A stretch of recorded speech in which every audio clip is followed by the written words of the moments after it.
If you have ever toned down an email so you didn't seem like you were overstepping, watch someone repeat what you said and get credit for it, or been handed a decision to communicate that you had zero part in making, you are in the right place.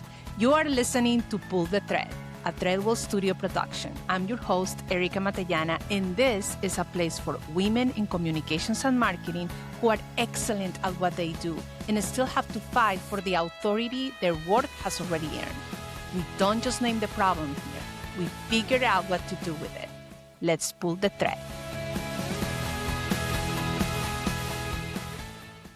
Hello, friends, and welcome to another episode of Pull the Thread. I'm so glad you're here. I'm Erica Matallana, and today I want to start with a very specific scenario. And I want you to notice how your body responds when I describe it.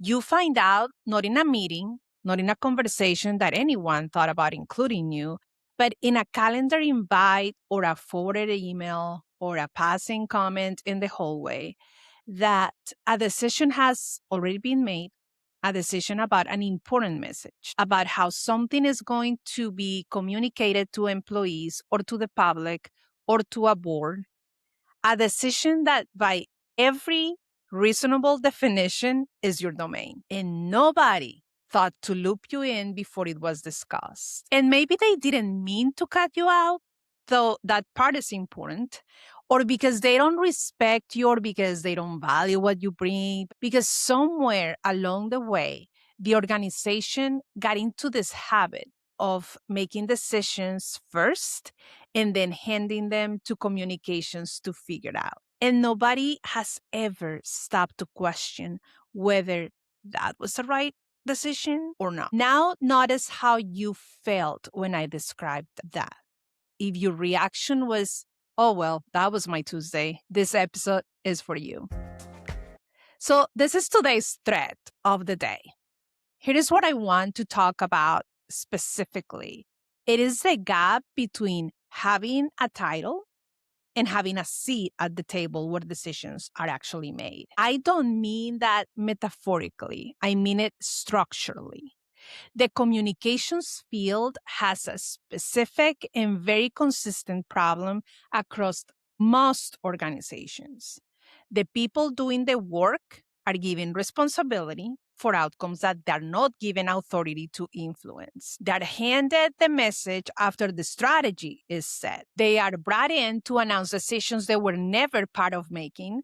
They're asked to build trust with the stakeholders using words they did not help shape or sometimes do not even believe in. And they're often given impressive titles while all of that is happening, which makes it genuinely confusing because the title says one thing, but the reality of the role says something else entirely. This is not about bad managers or organizations with bad intentions. Some of the most thoughtful, well-meaning leaders I have ever worked with had communications functions that were just structurally set up this way. They just had never examined the structure closely enough to see what it was doing. But here is what it is doing. When communications is positioned as a downstream function, as the team that packages and delivers decisions rather than the team that helps shape them, you get two problems at once. The function underperforms because it is working with incomplete information and not real influence. And the organization underperforms because it is missing the strategic input that a well-positioned communications leader could provide. The title is real. The responsibility is real. The authority to do the job properly is what is missing. And that gap has a cost for the organization and for the leader sitting inside, trying to figure out why she feels so stuck. Responsibility without authority is not a stepping stone. It is a ceiling that has been painted to look like a sky.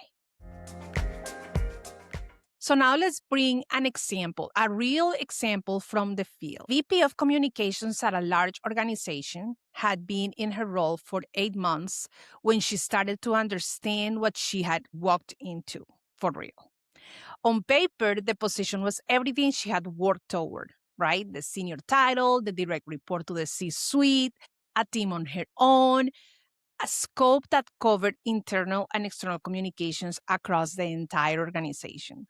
Dreamy, right? In practice, she was the last person in the room to know anything, though. She found out about a major leadership transition the same day the rest of the company did. She was handed a restructuring announcement 12 hours before it needed to go out and was told to make it land well. She sat in executive meetings where communications was a standing agenda item, and every week that item was either skipped or turned into a status update of what her team was producing. She was not excluded out of malice necessarily. She was excluded out of habit. The organization had a long pattern of treating communications as execution rather than a strategy.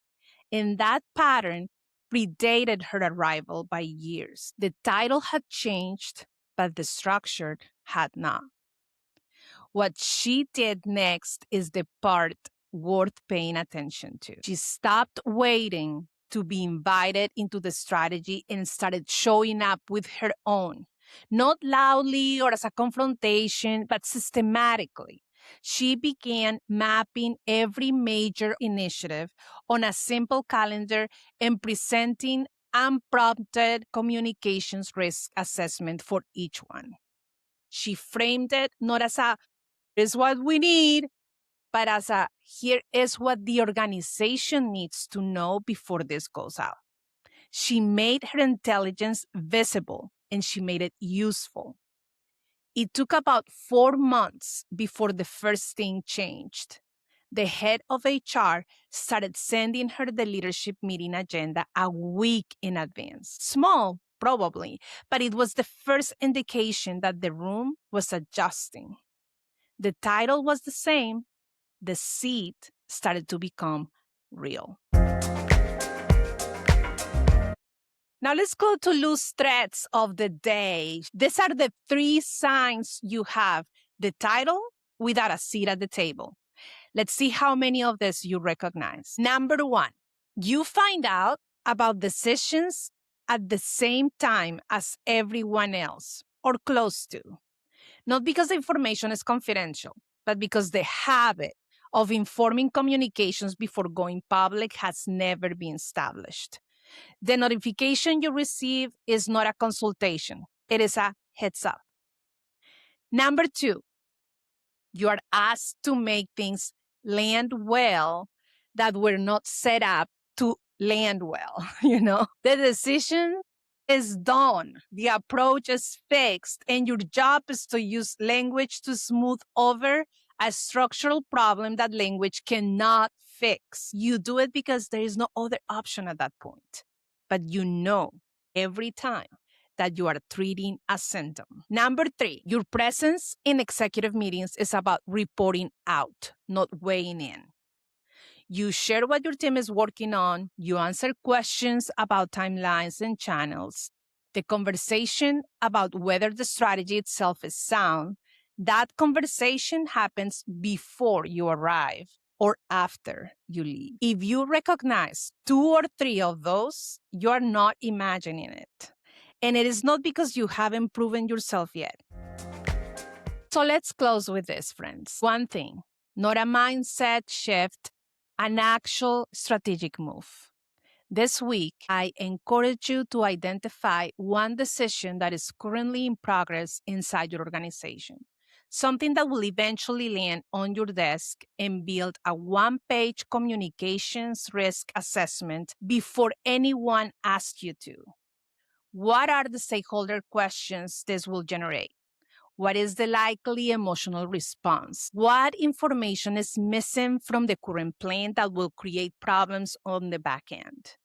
Bring it to whoever owns that decision, not as a complaint about not being included. You act normal, but as a demonstration of what it looks like when communications is in the room early. You are not asking for a seat at the table. You are showing the table what it is missing. That's a big difference. That's all for today, my friends. Thank you so much for being here. I am Erica Matallana, and as I always say, I am rooting for you. Until next time. And that's it for today's episode of Pull the Thread. If something landed for you today, please share this with someone who needs to hear it. Make sure to follow the show so you don't miss the next one. And if you are not already reading our Pull the Thread newsletter on LinkedIn, that's where I am between episodes. I will see you very soon.